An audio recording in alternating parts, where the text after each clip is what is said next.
এবার রাশিয়ার president Vladimir পুতিনকে ভয়াবহভাবে সতর্ক করল দক্ষিণ কোরিয়া। কেন সতর্ক করল দক্ষিণ কোরিয়া? বর্তমানে পুতিন এখন খ্যাপাটে নেতার দেশ অর্থাৎ উত্তর কোরিয়ায় সফরে রয়েছেন, আর এর মাঝে পুতিনকে সরাসরি সতর্ক করে কি বোঝাতে চাইছে দক্ষিণ কোরিয়া? উত্তর কোরিয়ায় সফররত অবস্থায় রাশিয়ার প্রেসিডেন্ট ভ্লাদিমির পুতিনকে সীমা অতিক্রম না করতে সতর্ক করেছে দক্ষিণ কোরিয়া। দেশটির ভাষ্য মতে তাদের কাছে গোয়েন্দা তথ্য আছে দেশ দুটি সামরিক সহযোগিতা বিষয়ক কিছু চুক্তিতে সই করবে। এই অবস্থায় প্রতিপক্ষ রুশকে সতর্ক করলেন দক্ষিণ কোরিয়ার জাতীয় নিরাপত্তার উপদেষ্টা চ্যাং হো জিন রাশিয়ার দক্ষিণ কোরিয়ায় রাষ্ট্রদূত হিসেবে নিযুক্ত ছিলেন। তিনি বলেন, ইউক্রেন যুদ্ধ শেষ হলে উত্তর কোরিয়া ও দক্ষিণ কোরিয়ার মধ্যে কে তাদের রাশিয়ার জন্য বেশি গুরুত্ব হয়ে উঠবে তা মস্কোর বিবেচনায় নিতে হবে। চ্যাং যে চুক্তির কথা উল্লেখ করেছে সেটির বিস্তারিত অল্প অল্প প্রকাশ হতে শুরু করেছে।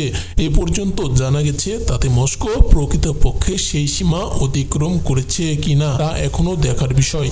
ইতিপূর্বে সামরিক সহযোগিতার জন্য দক্ষিণ কোরিয়ার কাছে ধারণা দিয়েছিল ইউক্রেন, কিন্তু দক্ষিণ কোরিয়া তাতে সম্মত হয়নি। তাই এখন দক্ষিণ কোরিয়া এ বিষয়ে নিজেদের অবস্থান পুনরায় বিবেচনা করে দেখবে কিনা সেটিও দেখার বিষয়। 2 দিনের সফরে স্থানীয় সময় দিবাগত রাত 3টার দিকে পিয়ংইয়ং বিমানবন্দরে পৌঁছান পুতিন। তাকে বহনকারী উড়োজাহাজের পাহারায় অন্তত একটি যুদ্ধ বিমান ছিল। বিমানবন্দরে পৌঁছানোর পর কর্মমর্দন ও উষ্ণ আলিঙ্গনে সেখানে তাকে স্বাগত জানান উত্তর কোরিয়ার নেতা কিম জং উন। বিমানবন্দরে পুতিনকে দেওয়া লাল গালি সংবর্ধনা, লাল গোলাপ দিয়ে পুতিনকে বরণ করা হয়। প্রায় 24 বছর আগে 2000 সালে জুলাই মাসে পুতিন সর্বশেষ উত্তর কোরিয়া সফরে গিয়েছিলেন।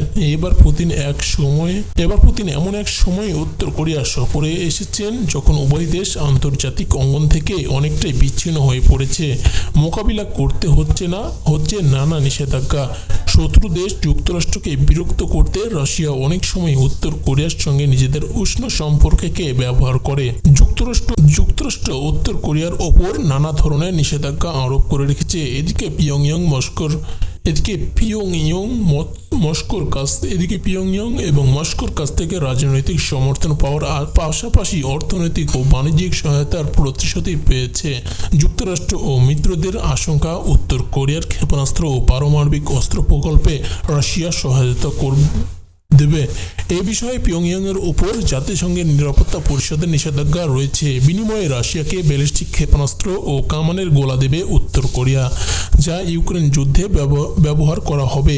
রাশিয়া ও ইউক্রেন উভয় দেশেই অবশ্য অস্ত্র দেওয়ার বিষয়টি অস্বীকার করেছে। তো দর্শক, আজকের ভিডিওটি এই পর্যন্তই।